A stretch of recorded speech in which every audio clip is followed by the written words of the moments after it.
दिन जंगल में खरगोश ने सब जानवरों के सामने फख्र से कहा, मैं सबसे तेज हूँ, कोई मेरा मुकाबला नहीं कर सकता।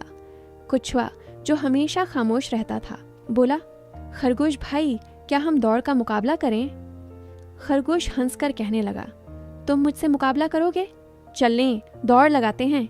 दौड़ का दिन आया और जंगल के तमाम जानवर जमा हो गए। मुकाबला शुरू हुआ और खरगोश तेजी से भागने लगा, जबकि कछुआ आहिस्ता आहिस्ता अपनी रफ्तार से चलता रहा। खरगोश ने कछुए को बहुत पीछे देखा और सोचा, ये तो बहुत सस्त है, मैं आराम कर लेता हूँ।